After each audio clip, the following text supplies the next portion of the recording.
Arguably more than at any point in Nigeria's recent history, there is an increasingly high number of Nigerians living abroad. From education to work, Nigerians have traveled out of the country in droves in search for better opportunities. With the presidential and National Assembly elections barely 3 days away, some of these Nigerians in diaspora have shown keen interest in issues at home. Not only Nigerians in the diaspora are concerned with issues happening in the country. The world is also observing proceedings in Africa's biggest democracy and Africa's biggest economy, and its most populous nation elects its next president. The economy, security, and bilateral relationships, all dependent on an election tagged Nigeria's most significant in its democratic era. And these have turned the eyes and ears of the world to Nigeria. What are some of these diaspora concerns, and how will Nigeria respond? Now, joining me to discuss all of this tonight on PHQ is Dr. Bashir Obasekola, Continental Chairman, NIDO Europe, and Adejumoke Akin-Taylor, Executive Director, Rebuilding Nigeria Initiative. She joins it from California in the United States. I'd like to start with you, Jumoke. What's specific? I mean, we've seen that a lot of people have said these are Nigeria's most important elections in a while.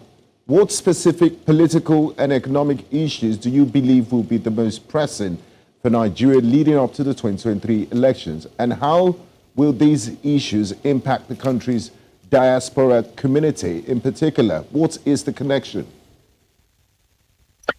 So there are a series of issues, and I'm really not sure which ones to highlight, but security is great concern.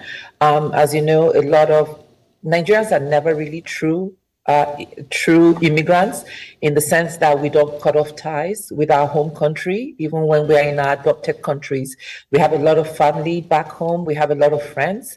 I left Nigeria about 40-something years ago, and I still have very strong ties to Nigeria. And that's the same for Nigerians across the globe. Now, the second issue is economy. We end up being, you know how much we remit every year. It's upwards of $20-something billion. Some countries don't even have that as their GDP. And so we do subsidize the economy heavily by supporting our family and friends back home due to the economic crisis. So if I were to pick two things, it would be security. I know too many people that have lost their lives going back home. From their host countries going back to Nigeria that have been killed, kidnapped, or maimed. And then if you look at the economy, we do work hard to support our friends and families back home because the economy isn't working. So those two things I would highlight as priority 1 and 2. Thank you, Jumoke. I'd like to bring Dr. Obasekola into the conversation. You are the Continental Chairman for NIDO in Europe.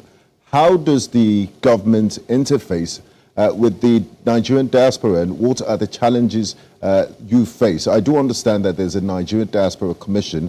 How has the relationship been, and how do you interface, and what are some of the challenges with the Nigerian government engaging with its vast diaspora?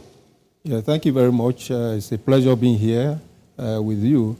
I will say that relationship with Nigerian government started way back before the establishment of the commission itself.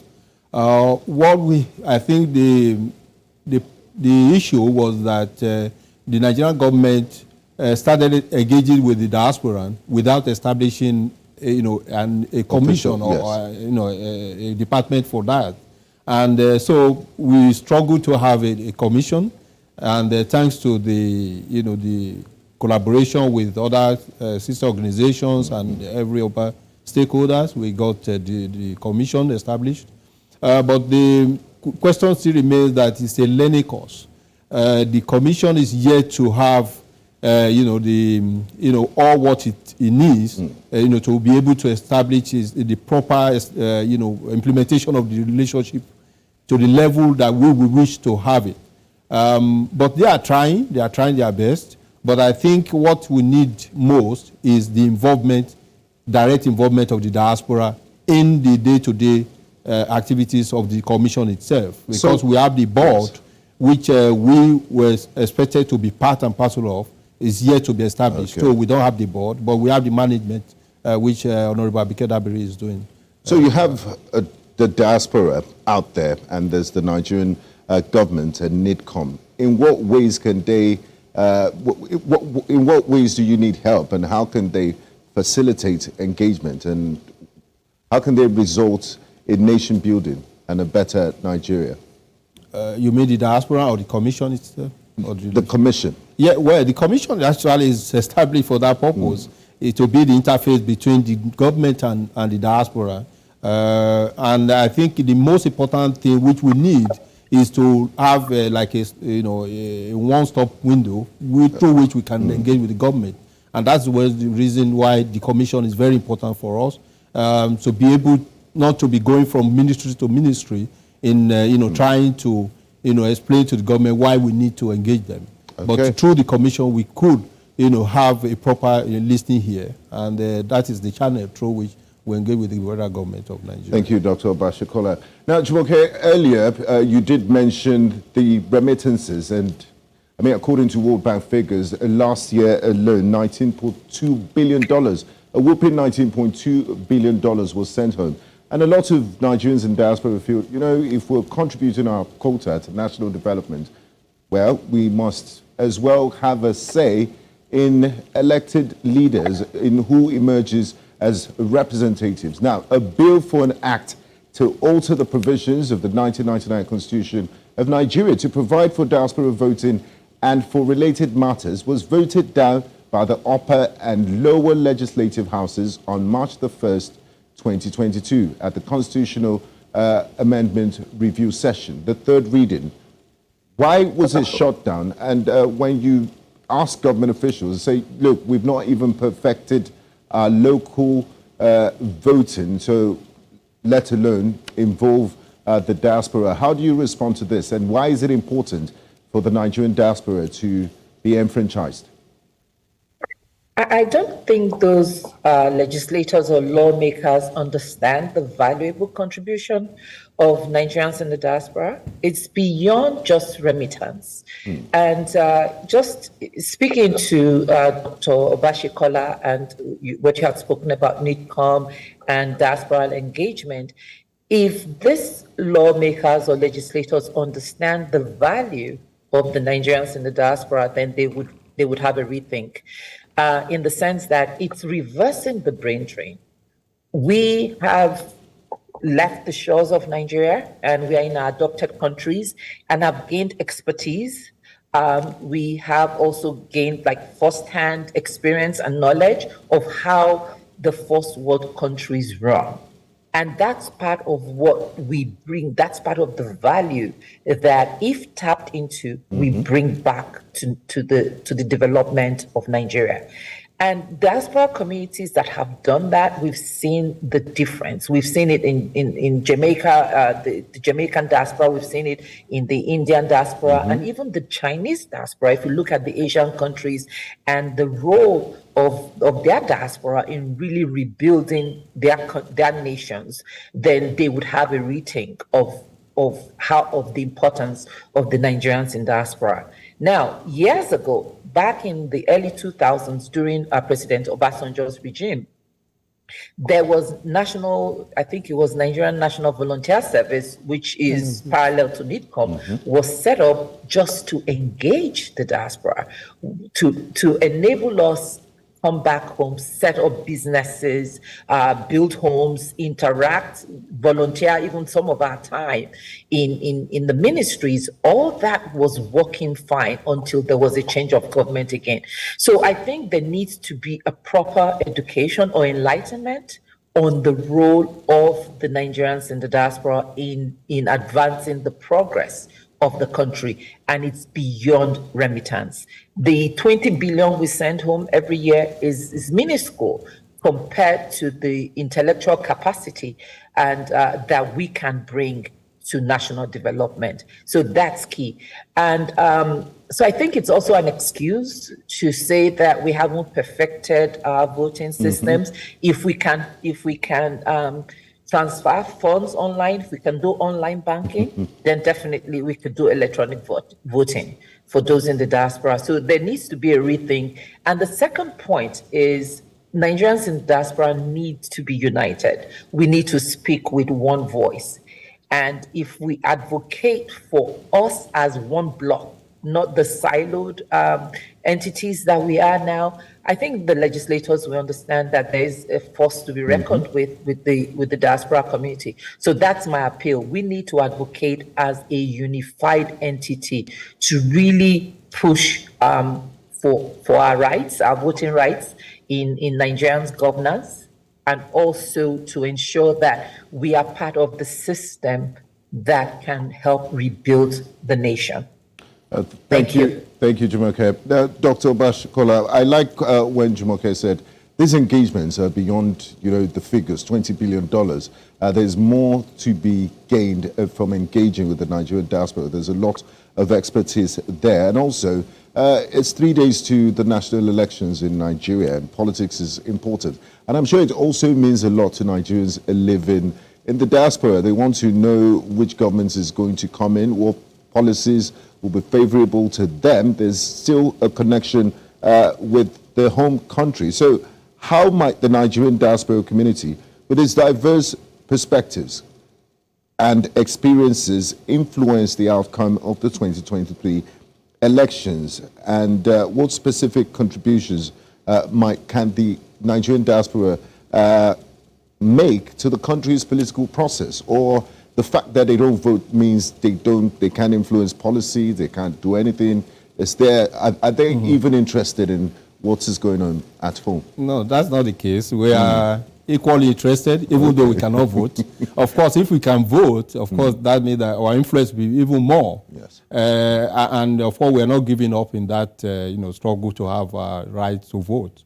As per how far or what we are doing currently, of course, since we cannot vote, we, of course, influence our, people at home, because anything that happens at home also affects us, even though we are outside the country.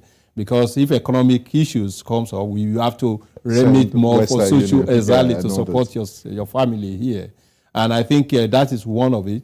As to direct participation, we have a couple of diasporans who are on ground, who are vying for various positions here.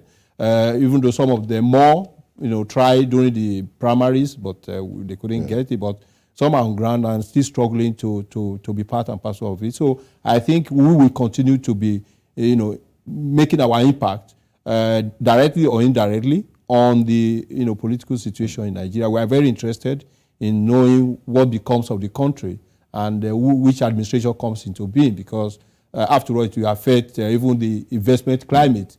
One of the missions of the NIDO is, for example, to promote investment to Nigeria, both direct investment of diasporans and foreigners. So the quality of the government matters a lot to us. Count. Yes.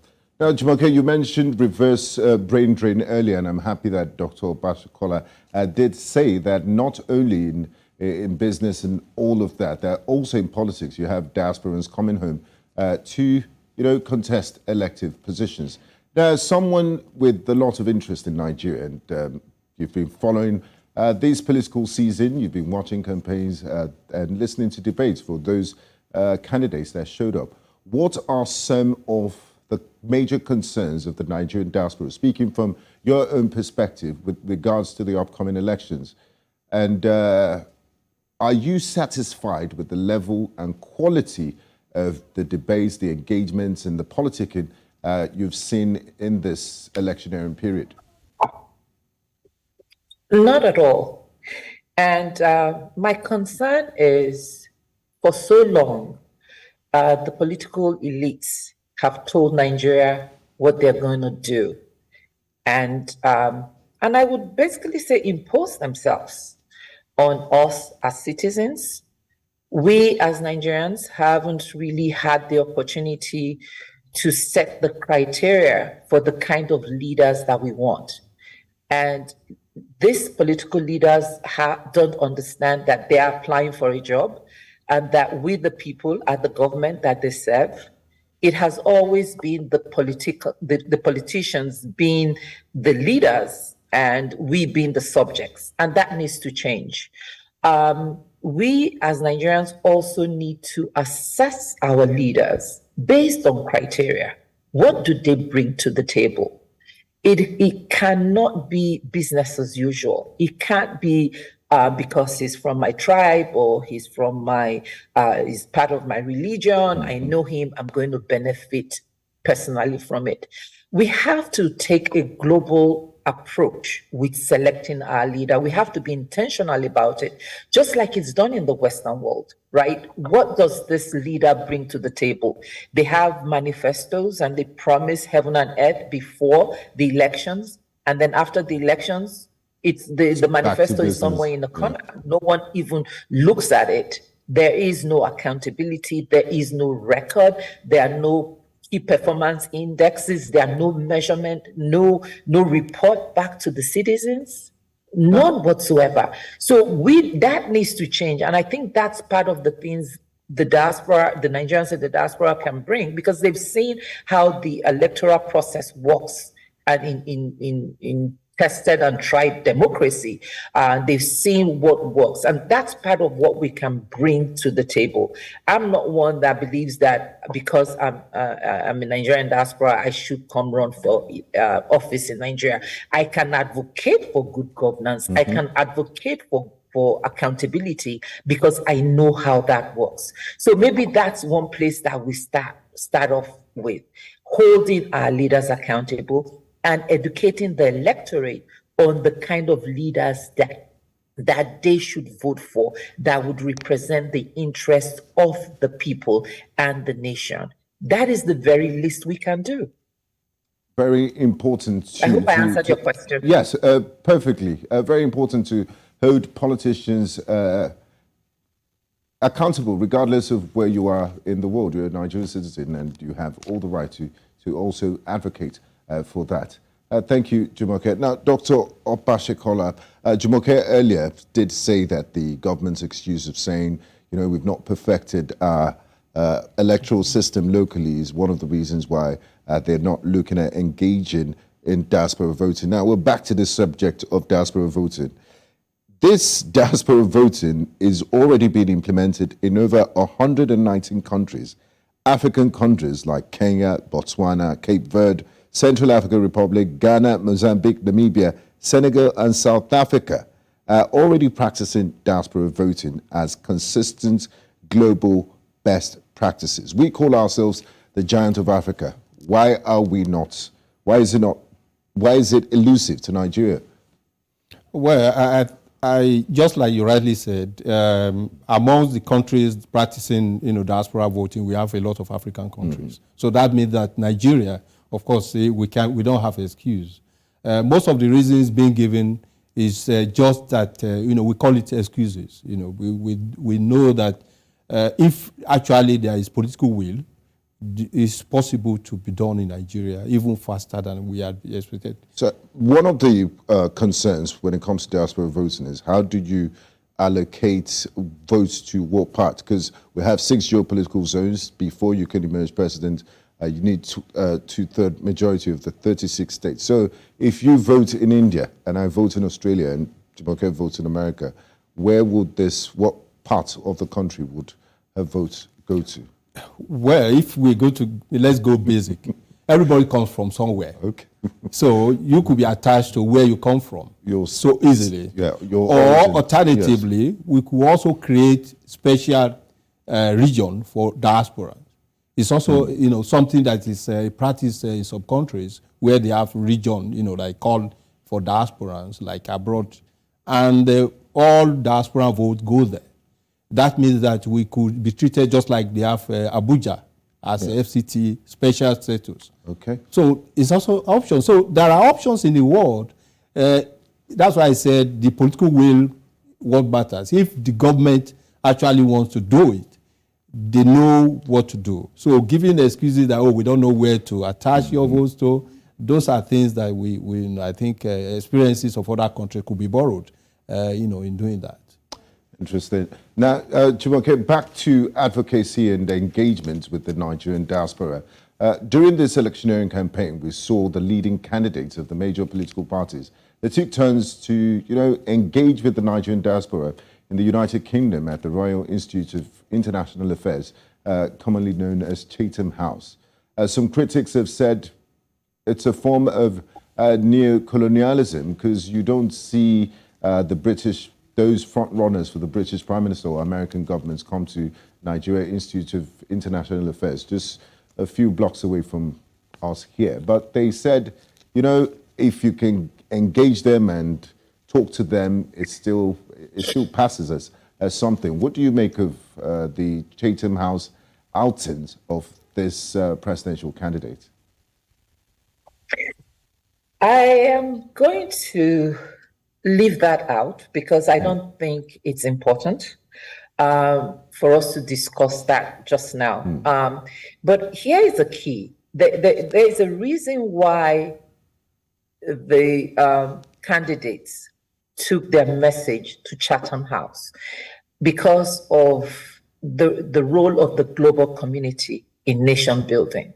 But I want to turn that a little bit around to us in the diaspora. If we advocate in our host countries for accountability, if we campaign for this government, let me use the US government because I'm in the US, for example, to hold our leaders accountable by issuing visa bans or seizing ill-gotten wealth in the US, and also, like Switzerland did, returned the funds back to Nigeria. If we Nigerians in the diaspora utilize the power and influence we have in our host countries to hold our leaders accountable, trust me, they will be singing a different song. That is one power we haven't tapped into yet. And that is something that I'm hoping we can tap into, to understand that even if we can't vote, we may not be able to vote, you can hold your vote, but we can also bring you to an international court where you will be held accountable. You would not be able to hide your wealth in these countries because we'll make sure of that. We'll make sure we stand against that. We resist you looting the country's resources and bringing it to develop other people. Hello, Adejumoke, are you there? Okay, I think we lost audio connection with Adejumoke. We'll get back to Adejumoke shortly. Now, Dr. Obasekola, in your experience, how has the Nigerian diaspora community evolved over time, and what specific trends do you see in terms of diaspora engagement with Nigeria's political and economic landscape? Well, one of the reasons for establishing, organization, that I'm one of the leaders in Europe here, Nigeria's diaspora organization, is actually to be like a platform from where Nigerian government could be engaged also through human resources, that is providing professionals to follow them. People like Okojo Wiala, people like Shegun Aganga, most of them came through that system of engaging diaspora. Femi Adesina also. Yes. So a lot of them, in the earlier stage of the civilian regime in 1999-2000, and we expected that to continue. And I think it's actually happening now, not only at the federal government level, but some states also involving diasporas coming back home to get involved. And I think that is what one of the benefits of having diaspora coming in, engaging them, not only because of business, but also to improve, the services rendered by government to the people. Because when you bring in the experiences of the diaspora into the system, it improves significantly what what we do here in Nigeria. And other countries have shown that that even diasporas, that are brought in back, they even bring in new ideas, new policies into the system that eventually improve the government of. And aligns with global best practices. Exactly. Yes. Now, Adejumoke, before we lost connection with you, you were talking of the power of the Nigerian diaspora, even if they don't have the voting rights, how they could lobby and, force international governments to take action against corruption and other matters. So I'll just let you complete your thoughts. Yeah, I'm sorry. I'm not sure what happened there. So that's just following up on that. I think we Nigerians in the diaspora need to really organize ourselves better into one block and begin, like you said, advocate for accountability on international community to hold some of these bad state actors accountable, those that milk the country's resources and tap all there is and then take it outside the country and bring it to develop these first world countries. If we can really advocate for that, because now Nigerians are they're in all areas of influence. I don't know here in the US, let me speak for the US because this is where I live. I don't know that there is a sector of the government that you can go into that you will not find a Nigerian of influence. So if we can tap into that power and influence we have, I believe it would be a different ballgame. They would be begging us to vote in Nigeria. So that's what I would like to see, and I think that's one of my mission for us as the Nigerians in the diaspora to come together and collaborate for change.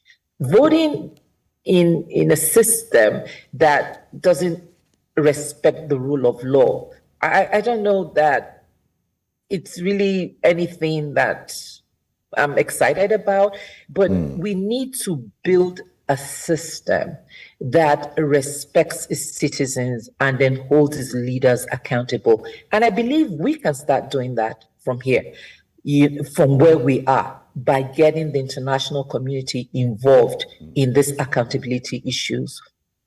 Thank you. A fine place to go on a break. Thank you, Adejumoke. When we return, we'll be looking at what the Nigerian diaspora could do for the Nigerian economy and the business space and other issues as we discuss diaspora engagement in the run-up to the 2023 general elections. Do stay with us. This is PHQ, a News Central Television. We'll be right back after this break. Yeah, welcome back to Politics HQ with me, Gbenga Aborowa, and we've been discussing diaspora engagements as we move towards the 2023 election. I still have here in the studio with me Dr. Bashir Obasekola, Continental Chairman, NIDO Europe, and Adejumoke Akin-Taylor, Executive Director at Reviewed Nigeria Initiative. Now, Dr. Obasekola, there's this syndrome that a lot of people have been dealing with. It's called the Japa syndrome, and you see mid-level managers leaving because it's back to the early 80s when this advert of Andrew Don't Check Out and all of that. There's a Japa syndrome. It's a serious brain drain across all industries, tech, medicine, education. The Western world is getting some of the best brains. You need a diaspora. The diaspora also jackpot at some point, and they settled there. So, at what point is it a fine balance? Because we're losing a lot of our best brains. Yeah, it's actually a sad situation that people that we expect to contribute to the development of Africa in Nigeria in this situation, going away because of the situation at home, not satisfied with the, not only the security situation, quality of life, and so they want to realize themselves. The world has become a global village, so what's happening at the other end of the world. But one thing is very important that we should, we cannot say people should not travel or go out, but we should also, entice them to come back one time, to contribute what they have learned in the other side of the world, contributed positively. Now coming back as being. Some analysts have actually suggested a sort of moratorium, especially for medical doctors. You train them from next to nothing, and the moment they're out, they give that training and that expertise to another country. What's your opinion on that? Well, stopping them from traveling might be difficult. I don't think that would be the... Or maybe they should just pay. But yeah, I think, first of all, you have to raise the bar here also, that salaries and amendment for them, the working condition also, that will keep them.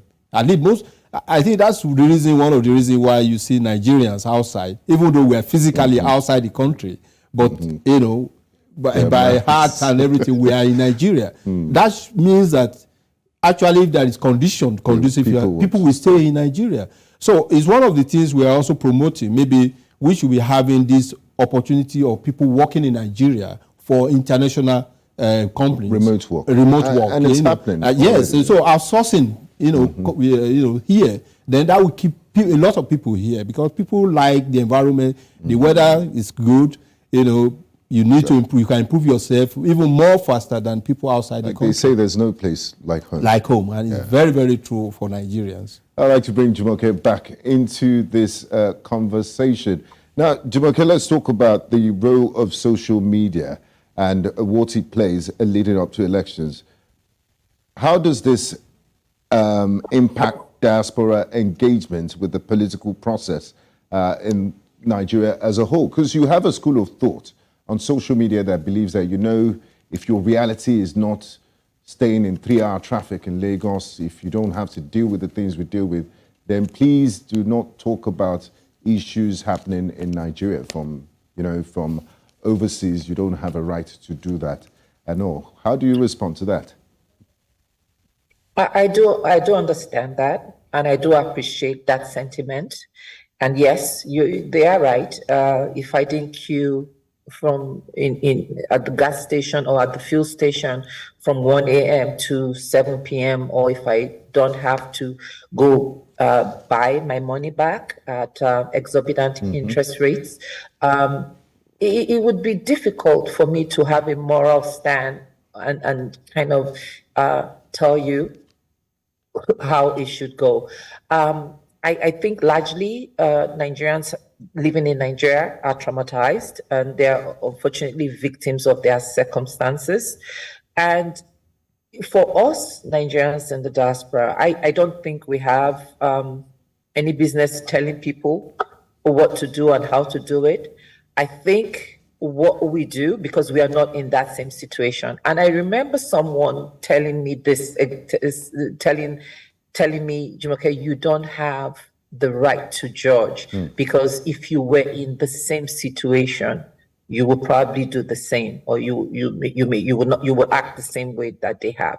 I think what we could do is to be more understanding, be more empathetic, and also to proffer alternatives. How can we come in? What are some of the stopgap measures that we can provide to help alleviate the situation?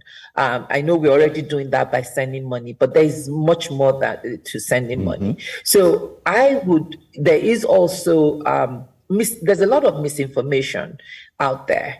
And I think we in the diaspora, we have that responsibility to verify information that we get and not just run with it. We have that obligation. And that's one of the campaigns that the collaboration of Nigerians in the diaspora is on. Verify the information, research it, and don't just jump on it. And again, implementation is another challenge. Implementing good ideas has always been a challenge. But how do we collaborate with those back home to implement some of these brilliant suggestions or ideas that we have on making things better? So there's a lot that we can be doing without telling people what they should be doing. We can be more involved in the process. Thank you, Adejumoke. Now, Dr. Obasekola, in your opinion, what are some of the most important policy issues facing the Nigerian diaspora, and what steps can the Nigerian government take to address these issues and ensure the diaspora concerns are being heard? And are there other avenues to interface with the Nigerian government apart from Nigerian Diaspora Commission, NIDCOM? Yeah, sure. People do contact also state governments, because the Diaspora Commission is mostly federal, but state government is also involved in our in the engagement. We are doing that also, even as far to the local government also. So engagements are also going on there. What are the things that are I think what's affecting Nigerians actually is affecting us also.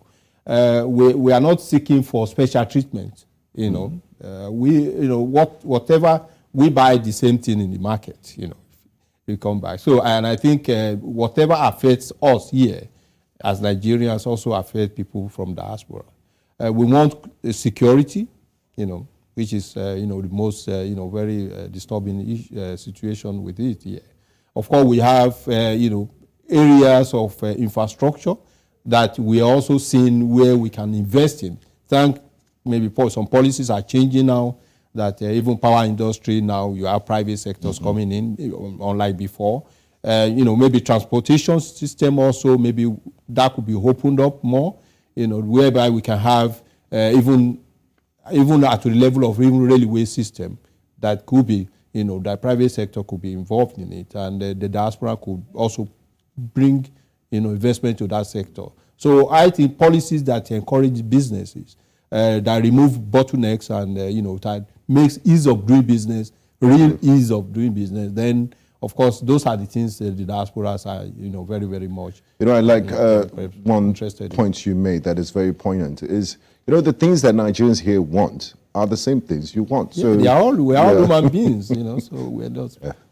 Now, Adejumoke, still talking about diaspora engagement with Nigeria, now looking at it from a business and economic lens. The Nigerian government is always talking about foreign investment, and some conservative estimates put the population of Nigerians in diaspora at over 70 million. Some say the number might be higher. So when you're looking at, and you said, look, there are Nigerians in diaspora in every field of life doing exceptionally well. So when you talk about foreign investors, you could bring these Nigerians back home. It's easier to sell Nigeria to them because they have ties, cultural ties, family ties, and historical connections with the mother country. So, but what does the Nigerian government need to do? What specific initiatives might the Nigerian government pursue to better support the diaspora community? Should they give them tax holidays, incentivize? How can they incentivize them and, reverse this brain drain to become a brain gain? I think, first of all, is value. Value the contribution of the Nigerians in the diaspora and what they can bring to the table. And this has worked before. NNVS, I don't know if you remember in the by 2006, 2007, there was a fantastic diaspora engagement. And I know some of my colleagues that have went back home and established institutions that are still thriving today. Professor Anebunam, for example, established the technology hub in a lot of universities. A lot of them went back and became professors, ministers, and contributed to national development in the 2000, I would say 2005 through 2009 or 2011. And this is when the Okonjo-Iweala and the Obasekola and those sets of people were in government, and there was a lot of diaspora engagement. In 2007 or 2008, there was Nigeria is Open for Business that was done in New York, and I believe President Obasanjo had brought a crew, and Nigerians in the diaspora were very engaged in that process, and there was a lot of business ideas. Now, here's the key. International community also need Nigerians in the diaspora. If they want to set up companies in Nigeria to do business, it's in their best interest to bring in partners, excuse me, that understand the lay of the land. Those are the kind of things that the government really needs to do to help facilitate those kind of engagements. Sorry. So that has been done. They just need to dust the blueprint, NNVS blueprint. It worked very well. There was, if you look at AMPA, the Association of Nigerian Physicians in the Americas, and the trade missions that they do, the Nigerian nurses, these are things that have been happening with diasporal engagement. It just needs to be better structured. Now, how do we ensure that? How do we ensure that some of these good initiatives don't go with the government? Because they always say government is a continuum, but a new government comes in and maybe it's not a priority for that government, and these brilliant ideas, these gains are reversed. That's the key. That's why we need to have an independent diasporal engagement entity, irrespective of the government, that and is driven more by the diaspora, because they are the ones that can help implement this, and it would be able to withstand any government that comes in. Most of these agencies or the diaspora engagement agencies are tied with the government, are tied to the government. So a new government comes in and like, I don't like that. I'm going to bring in my own idea, or I'm going to bring in my own people. And a perfectly good idea that is helping national development goes to the dustbin.